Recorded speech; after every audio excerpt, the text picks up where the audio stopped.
Accident होते ही यह खुल जाता है।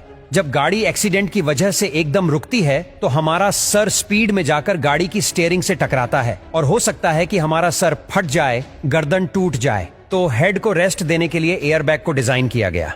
सीट बेल्ट के साथ में एक प्रॉब्लम यह भी है कि यदि एयरबैग नहीं होगा तो हमारी बॉडी और सर एक्सीडेंट के टाइम एकदम आगे की तरफ जाएंगे। लेकिन आज के टाइम में गाड़ियों में जो सीट बेल्ट आता है वो ऐसी सिचुएशन में बॉडी को मोशन से रेस्ट में लाने के लिए हमें जो झटका लगता है उसको थोड़ा कम करने की कोशिश करता है। और एयरबैग में एक्सप्लोजिव मटेरियल सोडियम एजाइल को यूज किया जाता है जो कुछ ही सेकंड में गैस में बदल जाता है और एयरबैग को खोल देगा। अब इस मैकेनिज्म में जो सेंसर है वह कुछ इस टाइप का है। इसमें पीछे की तरफ 2 मैग्नेट है जिन्होंने इस बोल को पकड़ रखा है। तो जैसे ही कोई एक्सीडेंट होता है तो यह बोल इन मैग्नेट से निकलकर आगे की तरफ जाकर सर्किट को क्लोज कर देगी। जैसे ही यह सर्किट क्लोज होता है तो यह सर्किट सोडियम एजाइड को 300 डिग्री सेंटीग्रेड पर गर्म करता है और इतने टेम्परेचर पर सोडियम एजाइड में एक एक्सप्लोजन होता है और तुरंत गैस में बदल जाता है। यहाँ पर 50 ग्राम सोडियम एजाइड से 70 लीटर नाइट्रोजन गैस बनाता है। लेकिन इसके साथ प्रॉब्लम यह है कि एक तो ये मॉइस्चर को सोख लेता है और यदि इसको बनाते टाइम यदि कोई लीकेज रह गया और उस कंडीशन में एयरबैग खुलेगा तो इसका एक्सप्लोजन इतना खतरनाक होगा कि एक्सीडेंट से पहले ही यह सोडियम एजाइड इंसान की जान ले लेगा।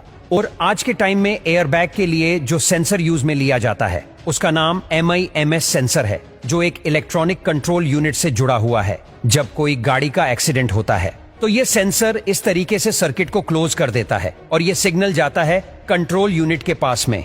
अब यह कंट्रोल यूनिट ही डिसाइड करती है कि एयरबैग को खोलना है या नहीं और यह कंट्रोल यूनिट कई जगहों से इनपुट लेती है और डिसाइड करती है कि एक्सीडेंट हुआ है या ड्राइवर ने एकदम से ब्रेक मारा है।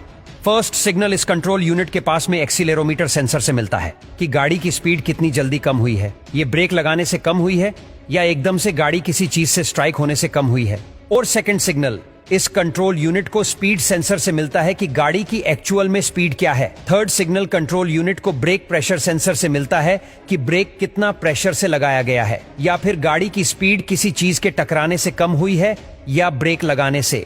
और फोर्थ सिग्नल इस एयरबैग कंट्रोल यूनिट को जायरोस्कोप से मिलता है और यह इस कंट्रोल यूनिट को गाड़ी की 3D पोजीशन दिखाता है कि गाड़ी कितने एंगल पर झुकी हुई है और यदि कोई एक्सीडेंट हुआ है तो किस साइड से गाड़ी को हिट किया गया है। और फिफ्थ सिग्नल इस कंट्रोल यूनिट को डोर प्रेशर सेंसर से मिलता है।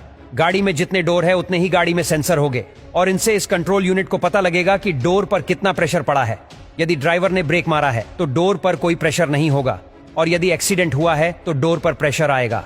Sixth signal seat occupation sensor से इस कंट्रोल यूनिट को मिलता है और यह सेंसर इस कंट्रोल यूनिट को बताता है कि गाड़ी में कितनी सीट पर पैसेंजर बैठे हुए हैं। जितनी सीट पर पैसेंजर होंगे उतने ही एयरबैग खुलेंगे। अब इन सभी सेंसर से यह कंट्रोल यूनिट डेटा को कलेक्ट करती है और 2 मिलीसेकंड के अंदर इस डेटा को कैलकुलेट कर लेती है। यदि एक्सीडेंट हुआ है तो एयरबैग के सर्किट को क्लोज करती है और जैसे ही एयरबैग सर्किट क्लोज होता है तो एयरबैग में जो एक्सप्लोजिव मटेरियल है उसको इग्नाइट करता है और एक एक्सप्लोजन करवाता है। इस एक्सप्लोजन के बाद में 20 से 30 मिलीसेकंड में एयरबैग में गैस भरने लग जाती है और 100 मिलीसेकंड तक पूरा एयरबैग खुल जाता है। यह एयरबैग 350 किलोमीटर पर आवर की स्पीड से